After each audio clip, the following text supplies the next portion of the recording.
3 Ukrainian Armed Forces aircraft-type attack UAVs attacked an asphalt and concrete plant in Luhansk, the press service of the Luhansk administration reported. 3 Ukrainian Armed Forces strike UAVs of the aircraft type attacked an asphalt and concrete plant in Luhansk early this morning. As a result, a fire broke out at the production site. Less than an hour later, another enemy drone struck the territory of the asphalt and concrete plant. Information about the victims is being clarified, the statement said. Journalist Denys Kazanskyi reported that a Russian military base had been located at the asphalt plant. Earlier, in Kremenna, the Ukrainian Armed Forces used an FPV drone to attack a garbage truck, damaging special equipment and a civilian vehicle and causing a fire in dry grass, the municipal administration reported. 20 minutes later, a second drone hit the emergencies ministry employees who were eliminating the consequences of the first attack, but thanks to the prompt actions of the services, no casualties were reported. In addition, in Kremenna, a Ukrainian Armed Forces drone dropped ammunition on a car. As a result of 3 people received mine and blast injuries and were hospitalized. Let us also recall that the reconstruction of a multi-storey building in the Vatutina quarter of Luhansk, seriously damaged by missile fire from Ukrainian troops in the summer of 2024, is nearing completion. The construction team has begun erecting the upper floors, arranging the basement and interior finishing. In parallel, balcony slabs are being installed, windows are being mounted and electrical cables are being laid.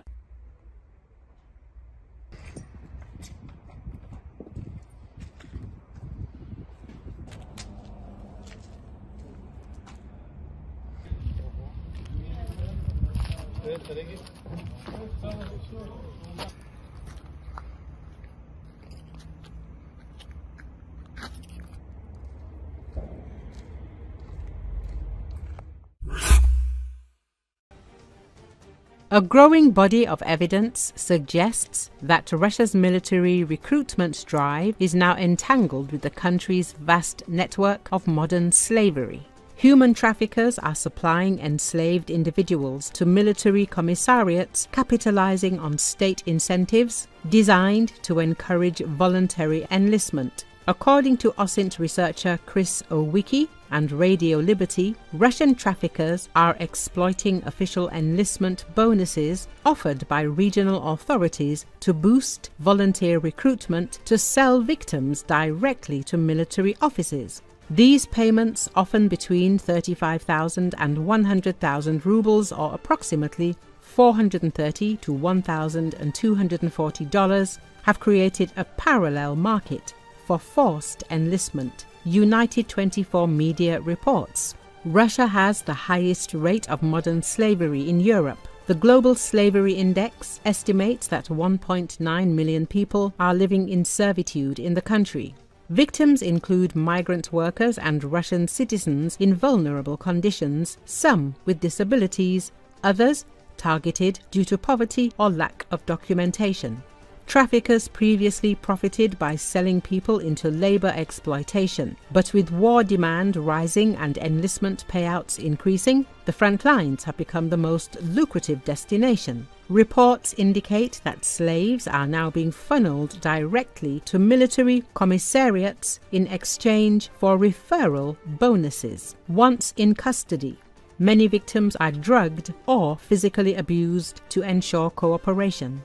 Contracts are signed under pressure, often using stolen or substituted identification and banking details. Some recruits report having no memory of signing military agreements.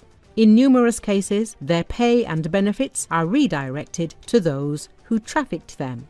Military officials are frequently aware of these schemes. In Ust-Kut, Irkutsk region, opposition politician Alexei Tupitsin reported that conscription office staff received 1 million rubles or approximately $12,400 in bonuses after falsely claiming to have personally recruited individuals delivered by traffickers.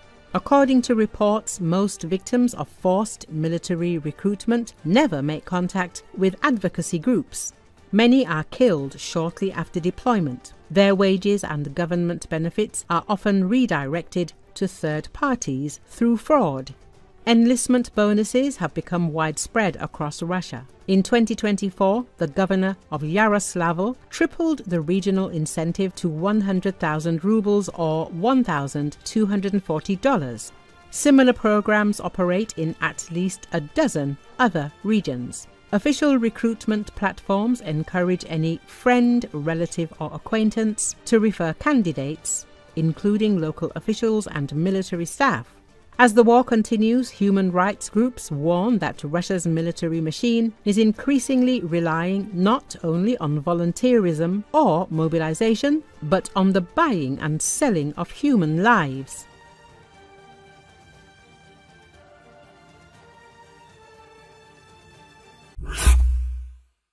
Ukraine has received at least 8 units of the Raven short-range air defense system from the United Kingdom, with 5 more currently being prepared for delivery. Designed to counter aerial threats such as Shahed-type drones, the system has conducted over 400 launches with a reported success rate of approximately 70%, United 24 media reports. According to Defence Express and British Forces Broadcasting Service, the Raven system was developed by the UK specifically for Ukraine in 2023 using a Supercat HMT 600 vehicle chassis and AIM-132 ASRAAM air-to-air missiles adapted for surface launches. The project, jointly executed by MBDA UK and Supercat, moved from concept to operational system in just 4 months.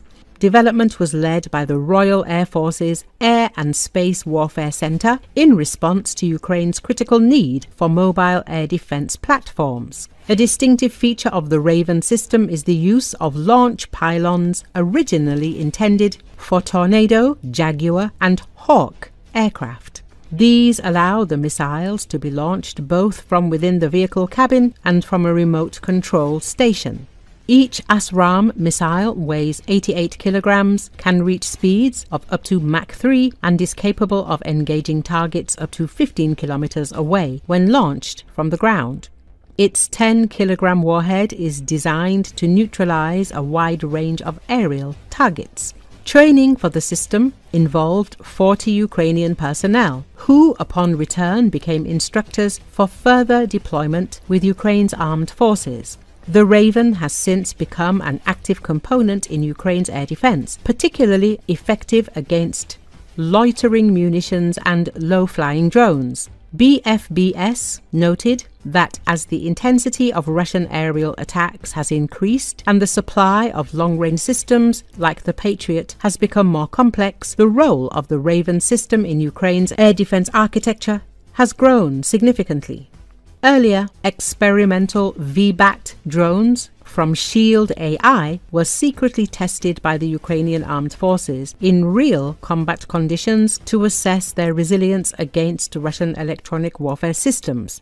After proving effective, the drones completed their first autonomous reconnaissance mission on the front lines. Shield AI has since opened an office in Kyiv and launched training programs to support Ukraine's unmanned systems forces, ensuring full operational deployment of the VBAT drones in combat scenarios.